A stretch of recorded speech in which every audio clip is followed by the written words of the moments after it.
You can hear all of our shows on Stitcher Smart Radio. That means This Non-Religious Life, Zombiance, and this show are all available to you on Stitcher, an award-winning provider of news and talk radio for your iPhone, Android, BlackBerry, or Palm phones, as well as Ford Sync. The latest episode is always available for you with no syncing needed and no memory or storage wasted. Download it free today by clicking on the banner at zombiepopcorn.com or Stitcher.com or in the appropriate app stores.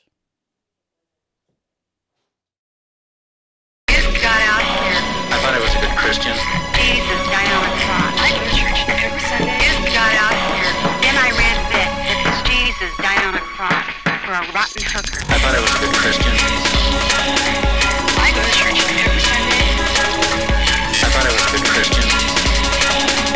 I go to church every Sunday. I'm a very religious person. I thought I was a good Christian. The very lie the serpent told to Eve in the Garden of Eden. Garden of Eden. Garden of Eden. The gospel of Jesus Christ. Spreads confusion and promotes lies. The gospel of Jesus Christ. Spreads confusion and promotes lies. The gospel of Jesus Christ. Spreads confusion and promotes lies. The gospel of Jesus Christ. Spreads confusion and promotes lies. The gospel of Jesus Christ. Spreads confusion and Hey everybody, it is Thursday, November 17th, This Non-Religious Life. I'm your host, Ken. With me all the way across the country, we have Bob and Jason. How's it Say going? hey, guys. Hello. That was creepy. Yeah, thanks. So we have a whole lot of stuff to get through today. I think the first thing we should talk about, because it kind of ties into last week's episode, is this story of... what state is this in? It's Greene County, or it's Greene High School. Ohio. It's in Ohio. Ohio, yeah. Where a Jewish girl was verbally and even sometimes physically abused because of her religious affiliation. And, I mean, in this case, also ethnic affiliation. And it looks like the school just sort of ignored it for years and years, and now the school's being sued over it. So, what are your thoughts, guys? Well, if everything that's said in the story is true, which most of the statements are made by the family's lawyer, then it's reprehensible. Well, I think we need to say what those statements were, because we only told that this kid is getting harassed because of religious and ethnic reason. We don't know to what extent. So let's fill that in. Apparently, for years, she was told by students that she would, quote-unquote, rot in hell because she didn't believe in Jesus Christ. They called her a dirty Jew. She was tripped, shoved, hit, kicked, had her books knocked out of her hands on a regular basis. She was spit on back in the fall of 2008, she was verbally harassed on a daily basis by several boys who would call her a fucking Jew. In 2009, a boy assaulted her in the choir room at school, and she had to use crutches for several weeks. That's just some of what the lawsuit states. So it's pretty intense shit. Yeah, it's pretty. Yeah, it sounds like she's getting worked over pretty good. It's nothing that they can say that it's just schoolyard play. This is beyond that. Yeah, I mean, we all know like high school is a pretty rough place. Kids are pretty cruel, but I mean, this is definitely above and beyond anything that like I ever saw. So yeah. It's funny. Like everybody goes through it, but I remember getting picked on in school because I like Star Trek, not because I was of any particular religion. I was little and I liked Star Trek. Nerd. I'm gonna kick your ass just for saying. Yeah, I know, right? That's okay. I friended George Takei on Facebook last night, so. Oh, very good. So yeah, it's awesome. It's really fucked up, and it's not just. I mean. But this goes to the discussion about bullying. Like I said, you know what? Me getting it's like the Matt's Law discussion, right? A little kid getting picked on because he likes Star Trek is bullying. But now they do it because she's Jewish, and according to Michigan state law, it's okay. Yeah. Yeah, that loophole in the Michigan state law would definitely, like, it would give, like, a complete pass to this, you know, because it's these kids obviously, like, you know, telling her she's going to rot in hell because she doesn't believe in Jesus is definitely a heartfelt confession of their faith, which is perfectly legal according to the Matt Safe School law. Yeah. You know, one of the things, apparently this town that it's in Greene, Ohio, is very small, and so there's like one school there that everybody goes to. And I'm not sure when this story went up, but my favorite thing to do with these is to read the comments that people post. And because this town is so small, a lot of the comments that get made are by people who say that they know her, or they went to this school, or they know the family, and it is a real it's a real exercise in mudslinging. Yeah. It's really bad. They get pretty into it. And so there's a lot of people on there like saying very unkind things about the daughter, about her character, which, even if they're true, even if everything that's said about this girl is true, calling her a dirty Jew and telling her she's going to burn in hell is irrelevant unconscionable. to her character. Yeah. Oh, yeah. Her character has nothing to do with that. Right. It doesn't matter if she's a bad person, or, you know, then maybe then the altercation should just be they were in a fight because she's a bad person. I don't know. I mean, but the it falls back again to where we said time and time again. It's just religion is just a way to divide people. Yeah, or give power to the weak, which would be the small-minded people who call her a fucking Jew and all that. Yeah, it's really bad. And apparently her family, like, and if the comments are to be believed, they say that their family is very litigious, and that this is not the first lawsuit of this type that they have filed. And okay, fine, you know, but if it's a ongoing problem and they've filed several lawsuits about them, I applaud them for that. You know, I don't think that this is a frivolous suit. No, I think if this is happening, because last week I saw a movie called Out in the Silence, and it was about a boy who was a football player, was very popular in school, and he was gay, and he was, you know, in the closet, not telling anybody. And one day, this new kid came in that was obviously out and gay, and everybody was picking on him, and he stood up in class and was like, fucking leave him alone. And they're like, why, are you a faggot? And he goes, yes, I am, and what are you going to do about it? And once that happened, he became very unpopular. He started getting picked on and getting fights and stuff. Teachers turned a blind eye to it. Principal told him pretty much, you're bringing this on to yourself. You've done all this. And it happened to be in the town where one of the directors of the American Family Association has a radio show. And she's constantly talking about how the homosexual lifestyle is bringing down America and stuff. And it got to the point where it was so bad, the mom went to the school meeting, school PTA meeting or whatever, and was like, we need to do something about this. You need to teach students and teachers how to take care of this issue. But the American Family Association ran such a big campaign that the mother ended up taking the kid out of school and started homeschooling them because it wasn't safe for them. They were getting threats that their house was going to be burned down. There was people sending nasty letters to them.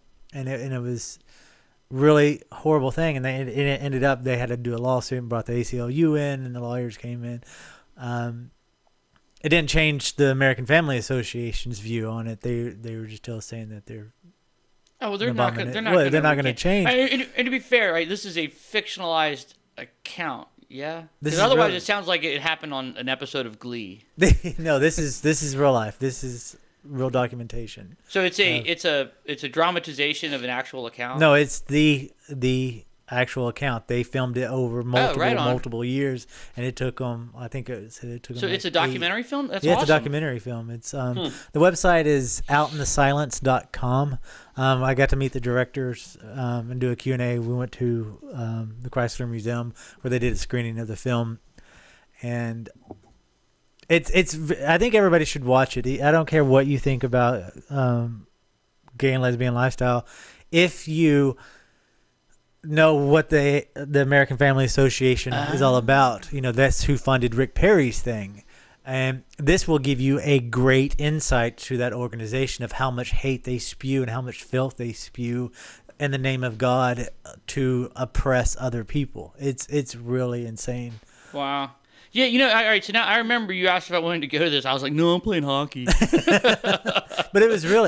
Such an idiot. Yeah, I mean, it's a really good film and a good insight to... Wow, that looks fabulous. Yeah. Fabulous. That's great. That sounds it sounds a lot like when I was in high school. One of my best friends ended up coming out, in our junior year, I think, and yeah, he went through a lot of stuff and ended up having to transfer to like his hometown school because we went to a regional school, and it was pretty rough seeing that happen. But I mean, nothing. Didn't you go to school in Canada? No, Massachusetts. Okay.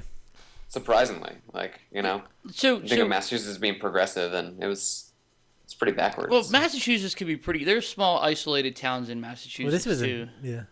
I think it was Pittsburgh or somewhere. No, I went to high school in Upton, but it was a regional Blackstone Valley school, so it was like 13 towns. Yeah.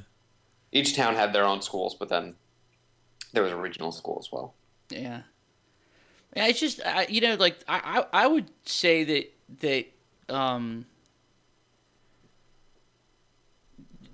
school officials they should be obligated to enforce some kind of policy where these kinds of behaviors are unacceptable. Yeah. Absolutely. I mean, we as parents send their children to a school and they expect that they're going to be, in a safe environment. Yeah. And I think it's unacceptable that the parents of this girl went to the school multiple times and said, this is what's happening. What are you going to do about it? And it looks like a blind eye was turned. Yeah.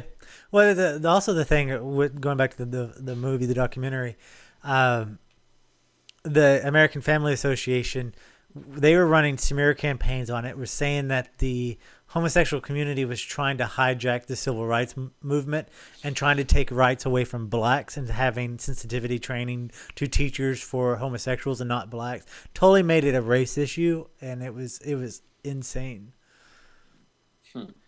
That's the worst kind of thing because it's like I think you could view it as just small steps, right? I mean, some people are more progressive, but society at large is taking small steps forward. Yeah. And every step you take, you've got to drag some people with you.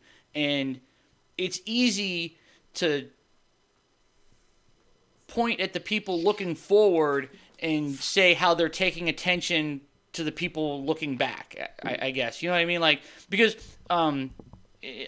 civil liberties for black people, that, as far as I'm concerned, that fight should be won. I mean, that fight's over and done with. They won, and yet they didn't. There's still inequality, yeah. Right? But and those things will slowly go away because equality based on skin color is becoming the norm. It's not new. It's not anything that like my parents grew up with segregation, yeah. And so equality versus based on skin color was new to them, and we grew up where it was just that was the way. It was just how you thought, and and even more so now. And right. It's just more. That's getting reinforced every day, and so now the battle is. It turns out the next battle is equality based on sexual orientation, and hopefully there will be a time when people wake up and that's just the way it's always been. Yeah. But I mean, there's been great strides in both civil rights for both blacks, people with different color skins, and the gay, lesbian, transgender cultures just in the last 10 years. But there's still a long way to go. Yeah, that's a real cheap shot to take what the American Civil Liberties Union is doing for gay rights and go they're trying to discriminate against black people now. Yeah, it was crazy. That is a cheap shot if I ever saw one. It was horrible because, I don't want to. I wasn't planning on reviewing this film, but maybe we should have the director on. I'll shoot them an email, see if they want to come on and talk about it. Yeah, but everybody should definitely go check out the trailers on their website. It's out in the silence.com. Check out the trailer, and then I hear it's good. It won an Emmy. Yeah, it was really good. That's never even heard of it, and won an Emmy. That's it's done from a scientific. One of the directors, he's a scientist. He looks, he's not spiritual anyway. He's very scientific, and you can tell this film was done very scientific, based on the facts of what's going on, not just emotional. Yeah. What was it you said? Can never let the facts get in the way of a good tale or something. a good story. That's right. It does sound like an episode of Glee, though. I've never seen Glee, so I don't know. Yeah. I've never watched Glee. I don't know. That's you've just described an episode of Glee. That's. But I like Glee. I think Glee I think it has a positive equality message. And without being preachy, there was an episode of Glee where they promoted a secular atheist message. Where really? Yeah, one kid's father was ill. There's that cat. One kid's father was ill, and so he was in the hospital, and everybody was like, "Oh, we're praying for him. We're praying for him," and he was like, "I appreciate your concern, but I don't need your prayers, and I don't want your prayers because I don't believe that. I don't feel that way." And people got upset with him, and then the rest of the episode was them sort of coming to terms with his secular worldview, and in the show. Who plays the character Sue Sylvester? It's the talk chick, Jane Lynch. Jane Lynch is sort of the villain in the show, and she's the one that sort of steps to his defense as an atheist, and that was interesting. And then at the same time, one of the dumb jock football players makes a grilled cheese sandwich, and he sees Jesus's face in the grilled cheese sandwich, and they start. The whole episode is called Grilled Cheesus. That's awesome. And they and he starts winning football games because he's talking to the face of Jesus in his grilled cheese sandwich. And then at the end of the episode, he sort of the message is one, it's okay to be an atheist, and two. It's okay to eat grilled cheese. Like praying to some image in a grilled cheese sandwich is just as silly as praying to the bearded man in the sky. Yeah. So the show has a secular and a definitely a humanist. That's slant. funny. That's cool. Whenever I think about a grilled cheesus or something like that, I always think about this meme that goes around, and it's the atheist piece of toast. And there's nothing on it. Yeah. Plain white toast. Every time we talk about that, I always want to go make a sandwich. Yeah, I know, right? We'll go get grilled cheeses afterwards. I need to get a machine so I can just go. Were there many people at the screening of? There was a lot, yeah. Of Out in the Silence. Yep. Was it the Chrysler? Yeah. Yep. Where they have it outside or? No, they had it inside the I don't know what the room is called, but they had it. Nice. Real nice, fancy room.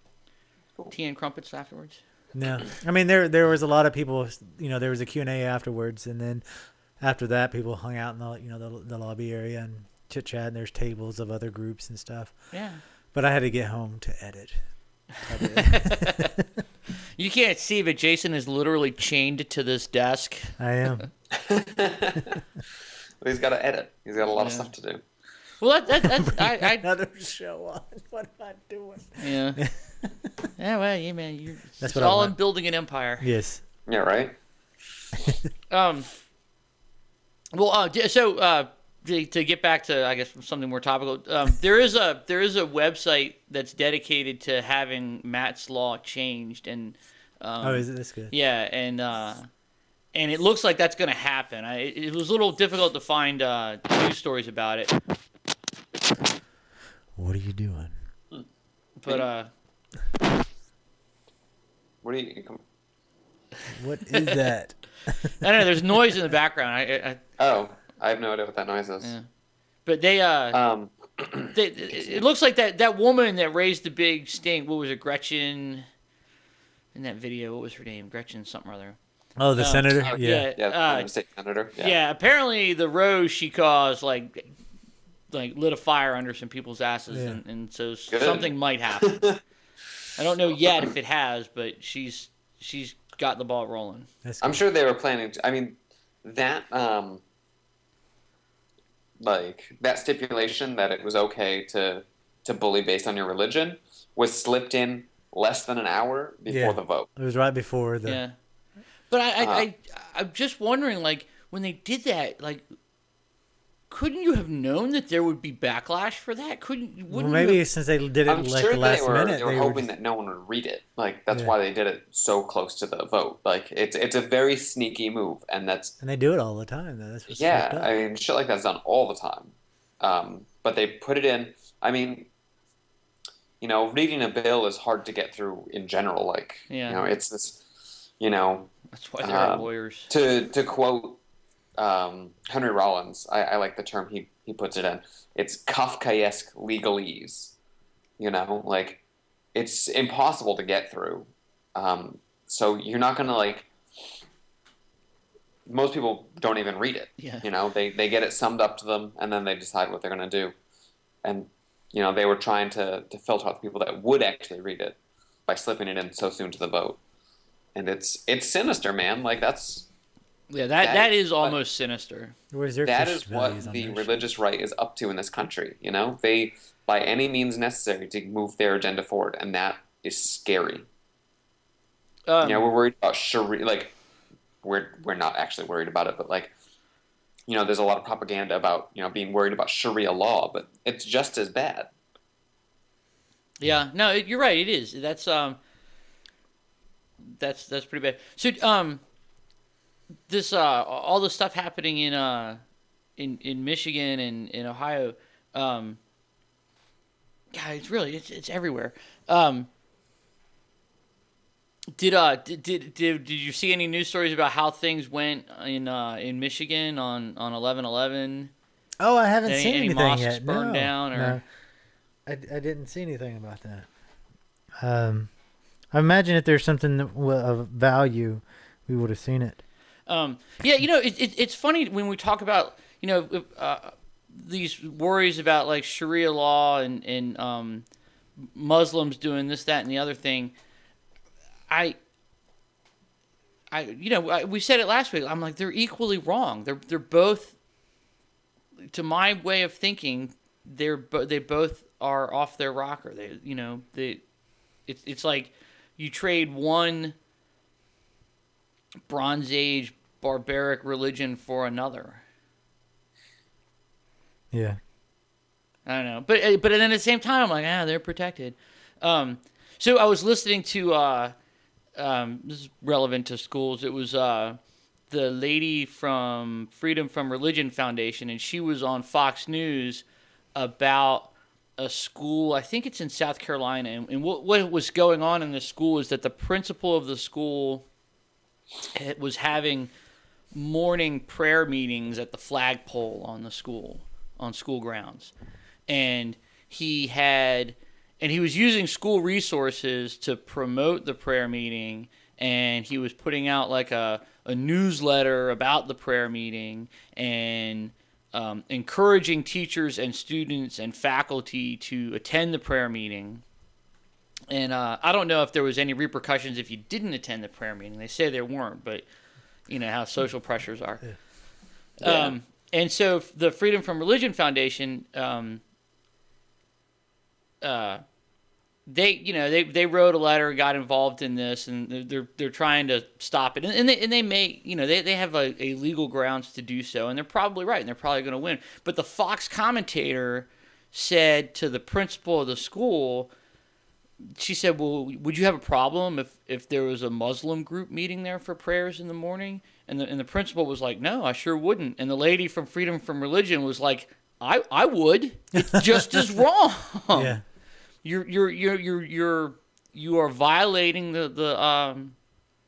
you're violating the First Amendment, and you're using state funds, state resources to promote and endorse a religion. Yeah. I love how it's always now with Fox News, it's Christians versus Muslims. Yeah, I know. Right. What I think the real thing would have been like, well, can I have a KKK rally there in the mornings? Can we do that? Yeah, right. That would upset you. Yeah. That's maybe it's Christians versus Muslims because they're tired of getting trounced by bringing on the atheists. Yeah, I don't know. Maybe they fight amongst themselves. But it was interesting that the Fox News commentator was like, "Oh, well, they're doing this prayer in school. Well, what if they were Muslims?" And of course, the politically correct answer out of the principal's mouth was, "Oh, I don't mind."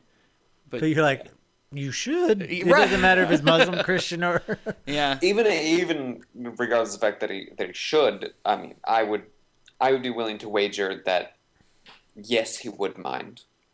Oh, he would, but he said he didn't. I would bet. I bet he'd shut that down in a heartbeat. Oh yeah. And this was. He says he didn't say this. He says he was just quoting somebody else. But this is the same guy that said the First Amendment was for Christians. yeah. He That's said when right, they I wrote the do, First yeah. Amendment, they Right. meant Christians.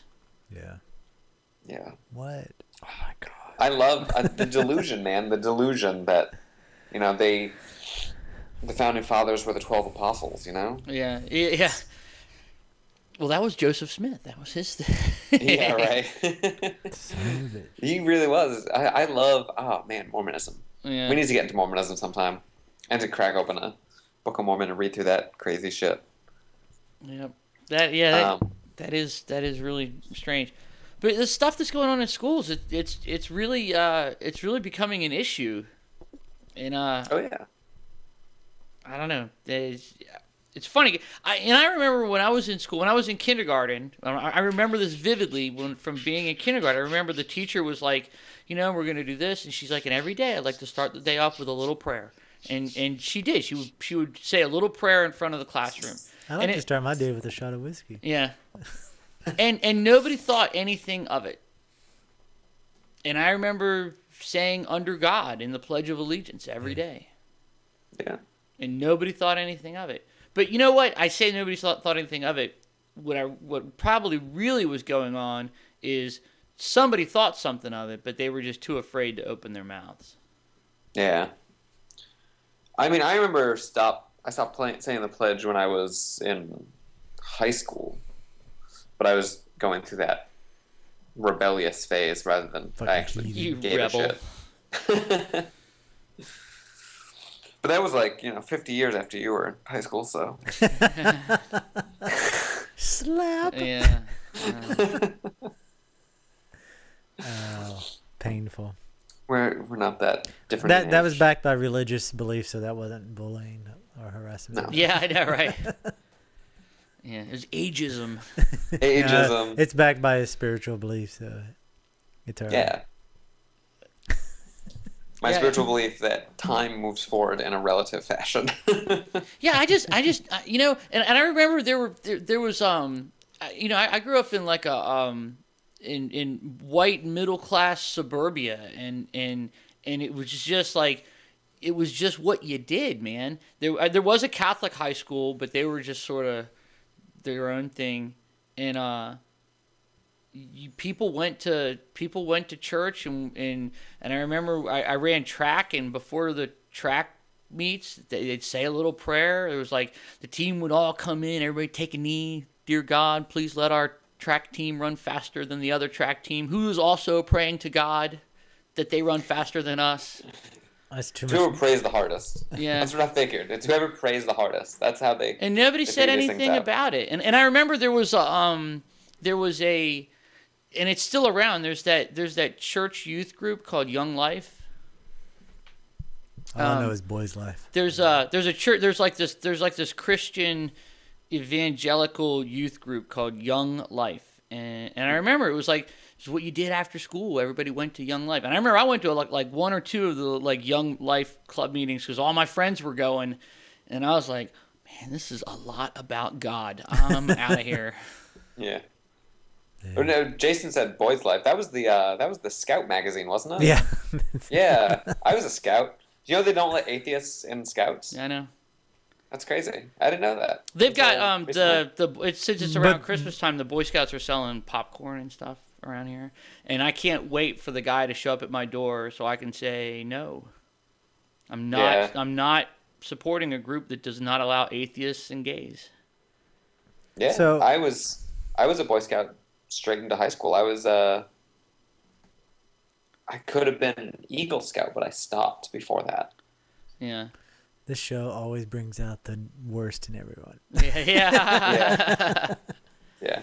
But I have a friend that is he has he's sort of, I don't want to say he's on our side. Maybe he's sort of like turned the corner. He's adopted a more secular worldview, and he was an Eagle Scout, and he sort of looks back on that, and he realizes it was very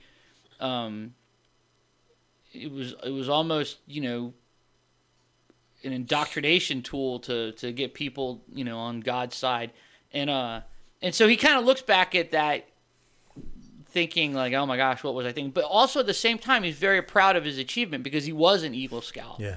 I don't know, it's Yeah. weird. I don't know how I would feel. We're It's at not Mark. easy, that's for sure. Like, it's definitely like a big deal. Yeah. And they have you do a lot of good things. Like, you have to do so much community service and Right. all that. But Well, if you want to do that, just get arrested. doing good things for the wrong reason, I don't know. Like, it gets a little hairy there. Yeah. We're at the mark.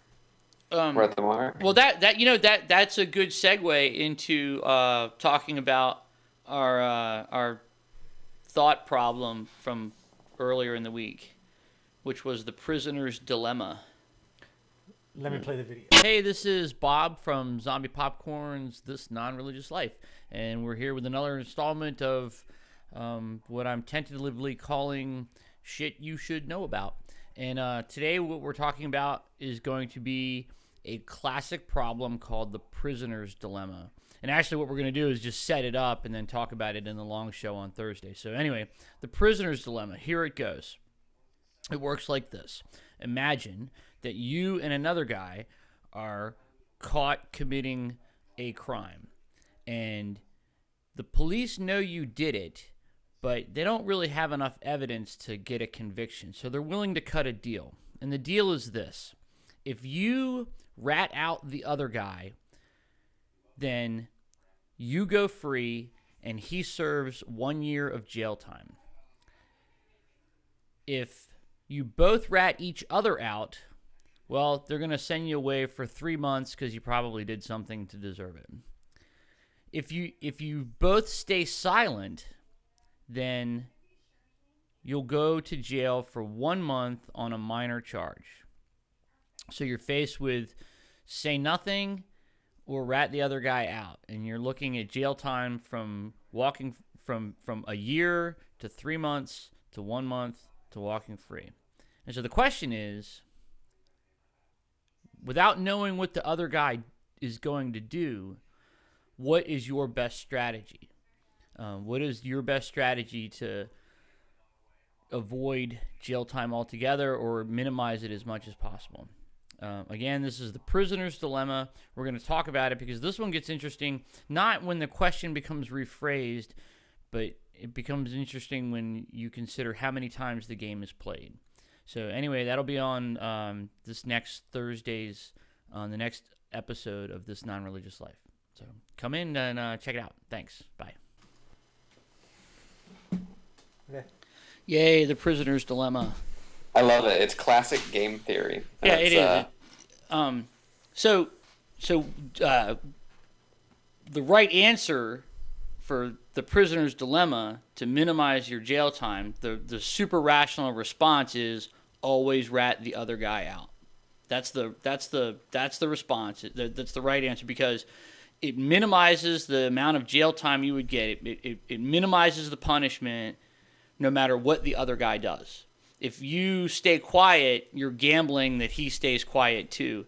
And if he's rational, then he'll make the same choice you did, which is to rat you out. So in the single play of the prisoner's dilemma, you rat the guy out. And that seems kind of mean. But and it is. I mean, it is. But rationality doesn't have to be nice.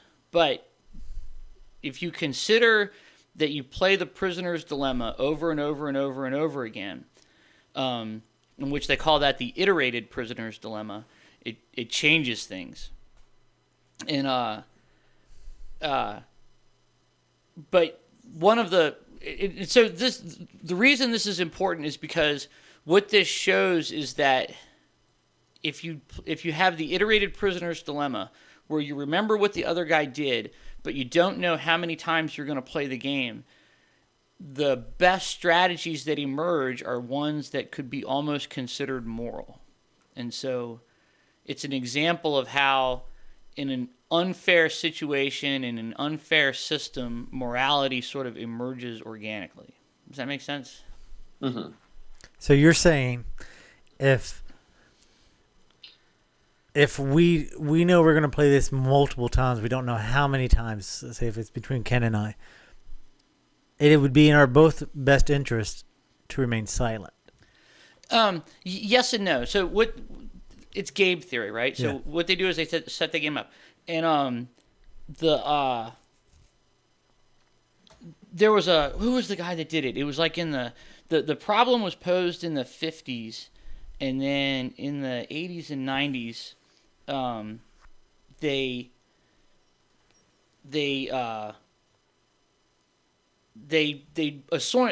did was they assigned a point value to the outcomes. So if you're the guy that rats the other guy out and the other guy stays silent, then you win big. And if you're the guy that stays silent when the other guy rats you out, then you lose big. And then if you both remain silent, you both win something. And if you both rat each other out, you both lose a little something. And so what they did was they assigned comparative point values to it. And they ran these computer simulations. And what's important is that you can't know how many times the game is played. Because if I said, like, okay, we're going to play it 5 times, then what happens is you fall into this super rational trap of you work backwards and figure you'll defect every time. Because it was like, if we're gonna play it 5 times, on the 5th time I know there won't be another time, then my best strategy is to rat you out. And so knowing that, then the guy going, all right, well, it's the 4th game, and on the 5th game he's going to rat me out, so I should rat him out on the 4th game.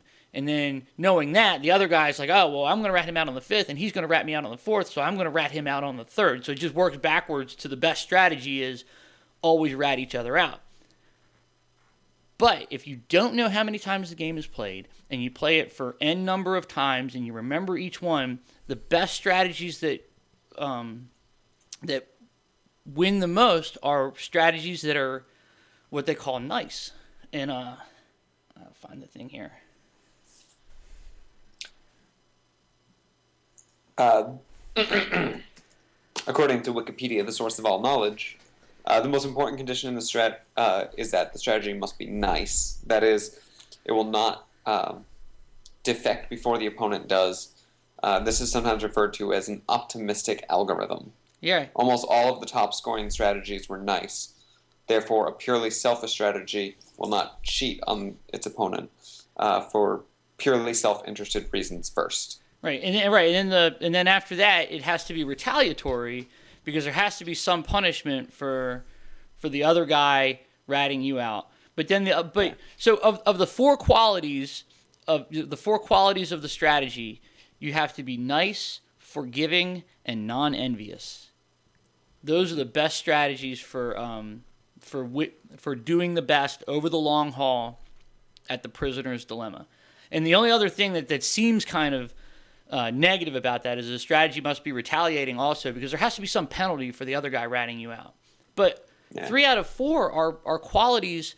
You know, if I was like, yeah, man, Jason, he's nice and forgiving and non-envious, like, you'd be like, all right, thanks. I appreciate those compliments, right? Those are ideals we strive for.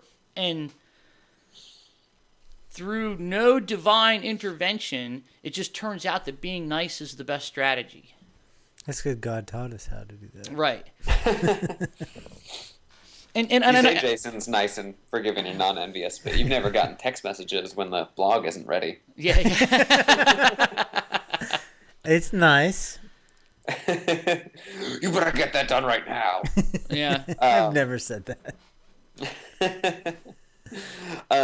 You know what I find interesting about the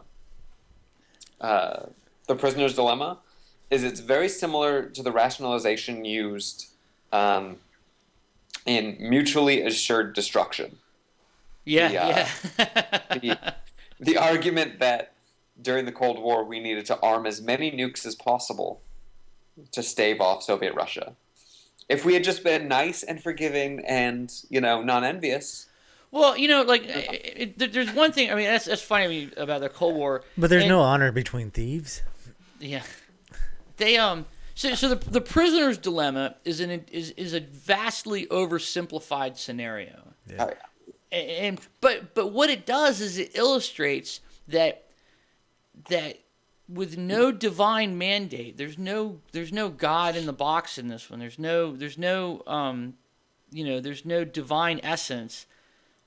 Being nice is the right thing to do. It being nice promotes is your best course of action, when it would seem like your best course of action would be to be mean and rat the other guy out. Yeah. Being nice supersedes the rationality. Yeah. And you talk about the Boy Scouts, they're doing good. Yeah, they're doing good for the wrong reasons.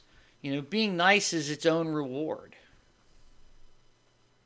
I don't know. I've lost my niceness a long time ago. Yeah. So. No, that's yeah. You're just being cynical. Yeah. My soul is a big callus.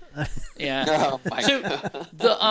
those strategies of nice and forgiving and non-envious. What they did was they ran computer simulations, and what you did is you had to enter in some code that said what you would do based on what the other guy did. And the guy that won for years and years, he had the simplest code. It was called tit for tat. And it was just like, he was nice, he was nice, he was nice. And then when the other guy rats him out, then he retaliates and rats the guy out. And then he also put this element of forgiveness, where there was a small percentage chance that when the other guy rats him out, he would forgive him and not rat him out the next time. And what that did is it prevented you from getting into this this loop of defect, right? And so his strategy, people wrote thousands of lines of code to enter into these contests to see who could get the best score at the end after the iterated prisoner dilemma. This guy wrote five lines of code, and for years and years he won it all. Nobody could beat his strategy. Until most recently, and this was something that Dawkins posited in The Selfish Gene, you had to have, because of the prisoner's dilemma, it was independent actors against another independent actor, right? So you didn't know who the other guy was, and so one of the more recent challenges that they had where they run the simulation. There was a team of guys, and they all entered separate strategies, but their strategies were designed to recognize the other guy's strategy. And then when you did that, then they worked. They found each other, and then they worked cooperatively together, so that way they could maximize their score. And so that was the only way to beat this guy's single strategy, is you had to have several You had to have several strategies working together, Yeah. much like corporations do. I mean, Miley and I played this scenario the other night, as if it was me and her. We did something. She was in a room and I was in a room, and since we have this bond that I don't share with you and I don't share with Ken or anybody else in this world. I thought you did. Well, I can't say that publicly. If you want to know how strong the bond is, Jason won't share his spoon with me. That's true. But anyway. You guys are spooning. Again, this show brings out the worst in all. My response was I would never rat on her no matter what the outcome would be, because if me remaining silent and say if the possibility that she was going to rat on me, I would want her to be free. I would want her to have her life over. I would be self-sacrificing. Right. And that's just one side of the story. Just because I want her to have the best, even though we went into this together and created crimes together or whatever, I think in my heart I would still not say anything just so she could have her freedom and I'd spend my time. And the funny thing is, on the other side of the fence, is she would not rat for different reasons, not because she wants me to be free. It's just that she wouldn't betray our trust. Well, and part of the prisoner's dilemma too is that you don't necessarily know the guy you're dealing with. Yeah, true. But I'm trying to put a personal aspect on it. Yeah. And it shows that the niceness of caring about the other person. That other person doesn't have to be your wife or whatever. Just the generalization of respecting other life, other people. You still would want the best for them. Well, and yeah, not being selfish. Right, but and that's all fine and good. It's just the point of the prisoner's dilemma is to illustrate how niceness, how being nice emerges out of dealing with a total stranger, when it would seem that being mean and defecting is in your best interest. That's what I was just saying, though. It's like to have compassion for the other person, even you know them or not. But yeah. Moving on. Ken. Moving on. Sorry, I have a cat in my lap. Yeah.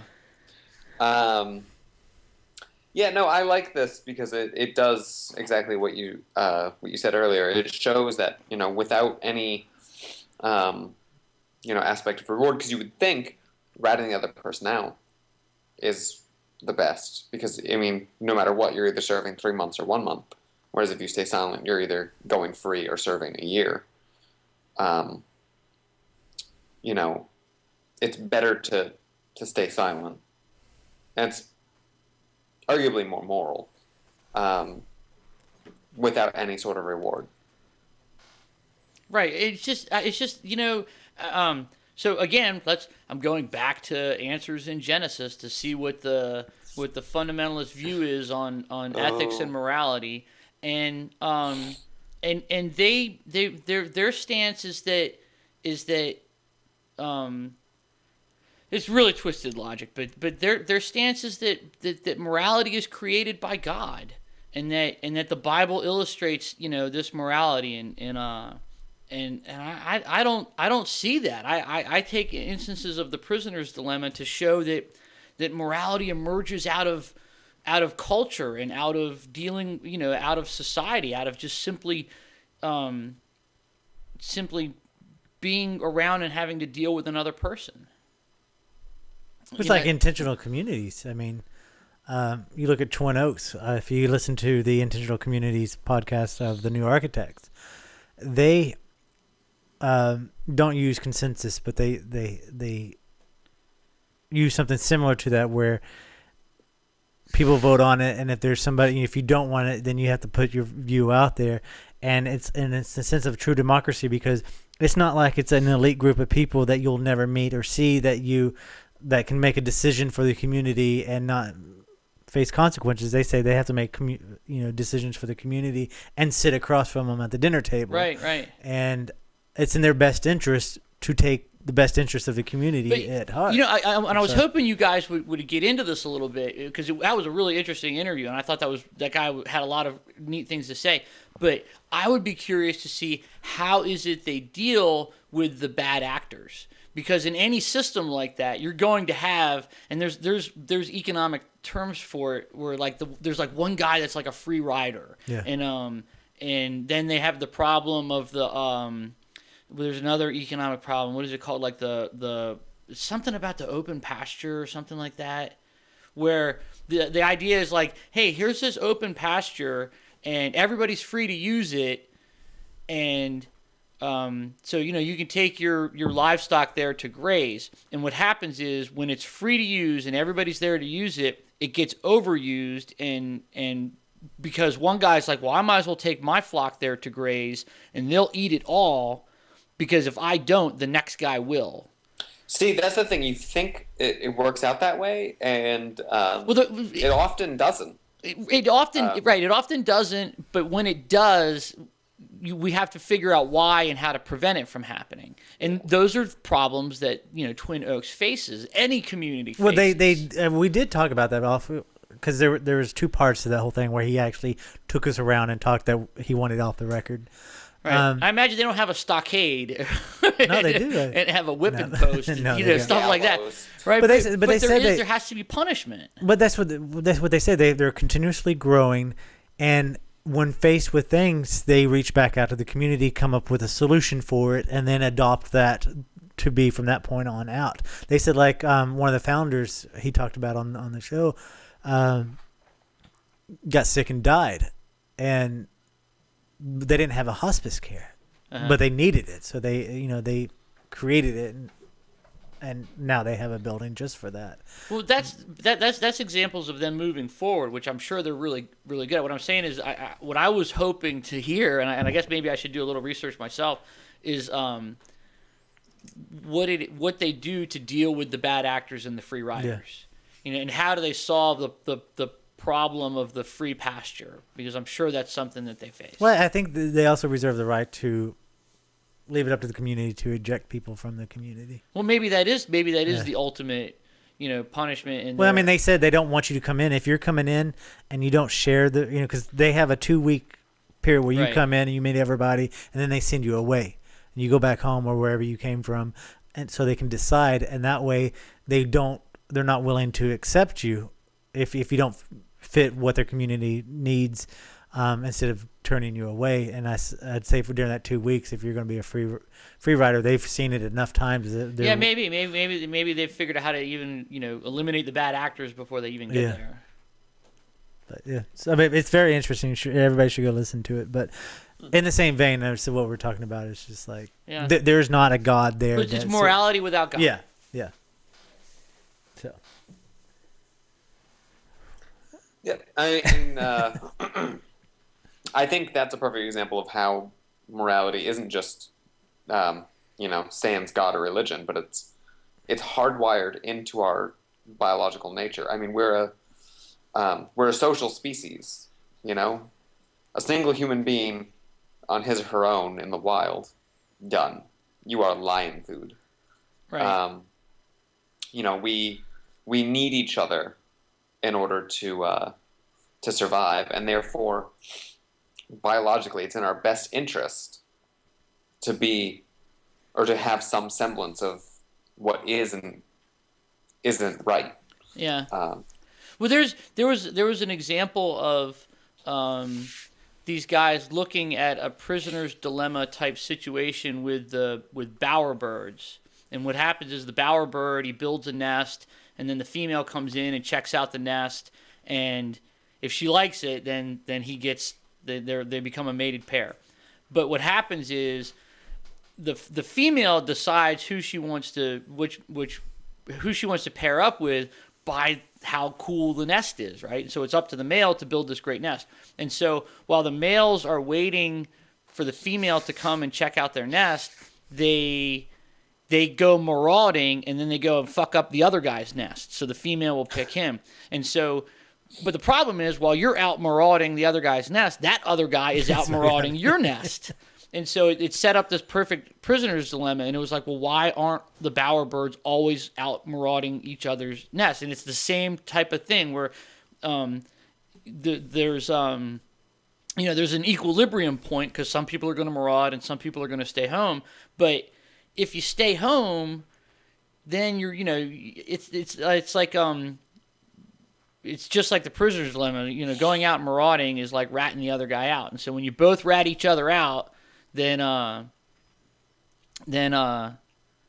you both lose big time. Well, if you lose, but you don't lose as much. If you I forget how it worked, but they showed that even in nature with the instance of the bowerbirds, all of the conclusions can be drawn the same way with the prisoner's dilemma, or the iterated prisoner's dilemma, right? I don't know. So it's not that the birds don't have souls. Yeah. But it just becomes I don't know, maybe a law of large numbers, and there's no I don't think there's a whole lot of morality going on in the bowerbirds' mind. They're just doing what they think is best, but over the long haul, over many iterations, it works out. Yeah.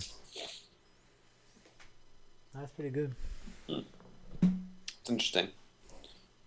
I know there was a study a long time ago on I believe it was chimpanzees, where food was given, but only if they shocked the other chimp. Yeah. And what would happen is the chimps would end up starving themselves rather than shock the other chimpanzee and receive I think food. I remember seeing something like that. Yeah. Yeah, it was a long time ago, and I don't remember. I remember reading it back when I was in college for a sociology class, but yeah, it's the same thing. It's it's just a prisoner's dilemma, and it ends up working out better to be nice rather than to be mean and take a big reward. So right. And there isn't God enticing you to be nice. Yeah, exactly. So. If you look, there are a lot of little applets that you can get on your computer where you can play the prisoner's dilemma over and over and over again, and it'll tell you like what the other guy's strategy was.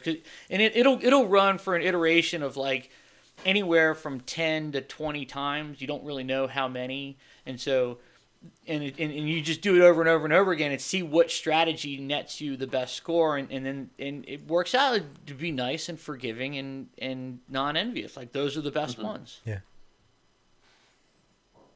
Pretty good neat. deal. I like that one. We got 3 guys. We got 3? All right. Do you want to just touch on this airline thing really quick, guys? Oh, yeah, the airline porn. Because it's funny. Yeah, take us out on a light note. Yeah. Take us out with an app. So, apparently a group called Morality and Media just got wind that Ryanair wants to develop apps for iPads, iPhones, and other smartphones which allow passengers to watch adult movies during their flights. So Don Hawkins, who's the MIM, what this article calls Chief Fuss Bucket. I love that term. To avoid using the airline, so she's been advising travelers to stop using them.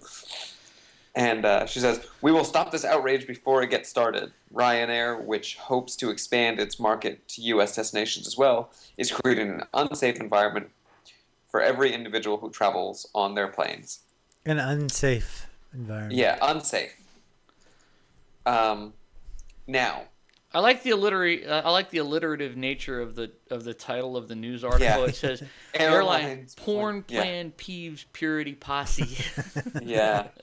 You did that without popping. I know. I tried. The whole thing's full of puns. I love it because, like, instead of saying that she said that or like quote her, they say she ejaculated. Yeah. And it's I don't know. It's an interesting argument. The airline's retorting by saying that they're not talking about having screens on the back of seats.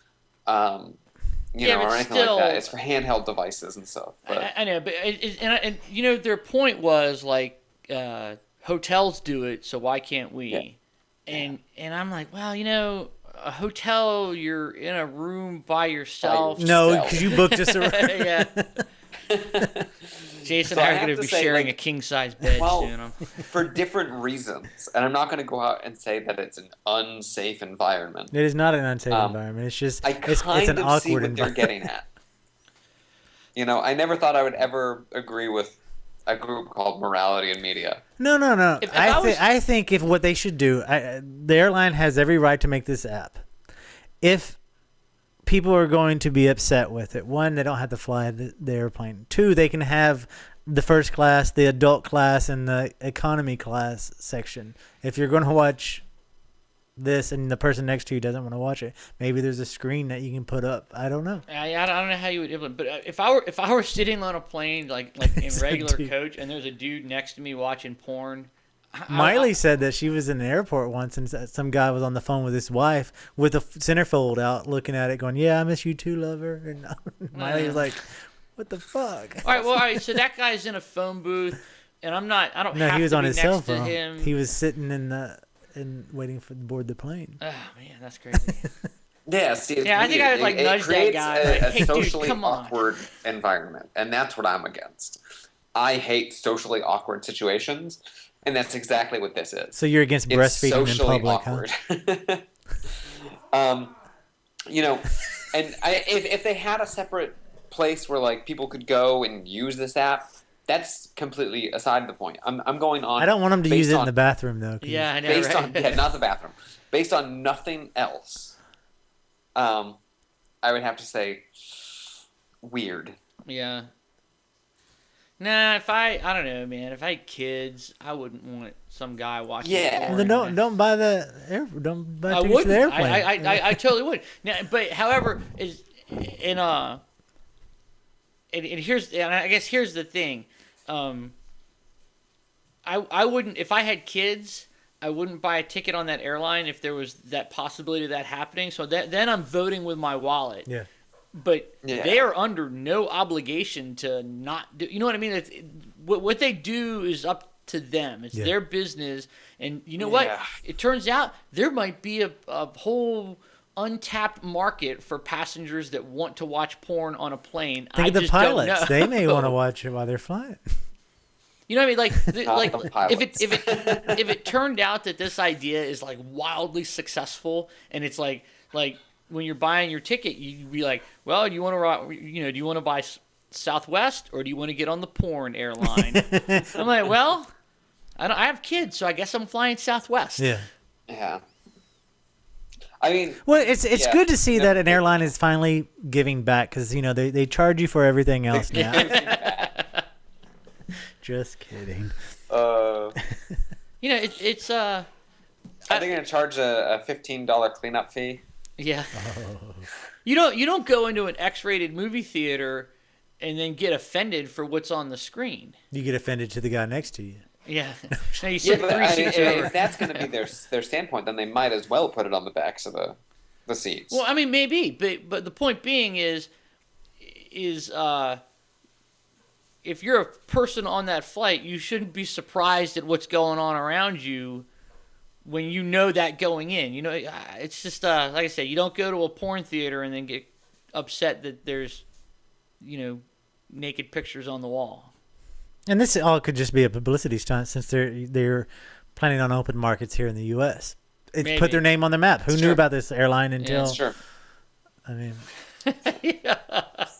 seriously. Now you go, oh yeah, that's the one with the app. Mhm. Yeah. No, that'll be right. No such thing as bad press. Whoever thought of that guy's a genius. He's like, no, I have this plan. We're gonna put porn on the plane. We can't do that. No, We'll put you it don't on have the to app. do it. You just have to say you are. That's it. On that note, everybody should go to Zombie Popcorn and download our app. We don't have any porn. Not yet. No porn app. Not yet. Maybe we should. It'll drive people to the site for the right and wrong reasons. So how many different ways are there now to catch up on zombie popcorn stuff? Facebook, Dig, Facebook, Twitter, Dig, Google Plus. No, we're on all the. Yeah, we have a page on Google Stitcher. Plus, Stitcher, all that. iTunes. Yep. So So, take us out, Lots. Ken. Okay, so what do you guys think about this porn app? Is it right? Is it wrong? Would you fly? Would you download the app? No details, please. But if you want to let us know, You can send all your photos to Ken at. no. Let's see. I gotta open the docs. Whoops, closed it. So you can always call us and leave us a voicemail telling us your thoughts at 757-337-2195. You can email us nonreligious@zombie-popcorn.com. You can like us on Facebook and leave us comments there. Facebook.com/thisnonreligiouslife. You can go to zombie-popcorn.com and check out all the episodes there with a blog that I write every week. And leave comments there. We don't get a lot of comments there. We get a lot of downloads, a lot of views, but we don't get comments. So let us know what you're thinking. Don't be afraid to be first. You can go to iTunes and download all the episodes there for not just our show, but all the Zombie Popcorn shows. And give us a good rating. Leave us some feedback. Let us know what you think. And I think that's everything. Dig and Google Plus. You can find us on Google Plus. Just search for Zombie Popcorn or Just click on the banner. like it there. Put us in your circles. I forget how Google Plus works because I have one now. Add us to the circle. Use it. But yeah, that's it. So let us know what kind of things you want to hear about for the little videos we do and then talk about. Because it's hard to come up with these things every week. Are you talking about the videos we do for the app for the airline, or the ones that we do for the site? The ones we do for the site. No, not the app. No app. I don't know what you guys do in your personal lives. Yeah. You will soon. Oh, God. So, until next week. Have a good night. Good night.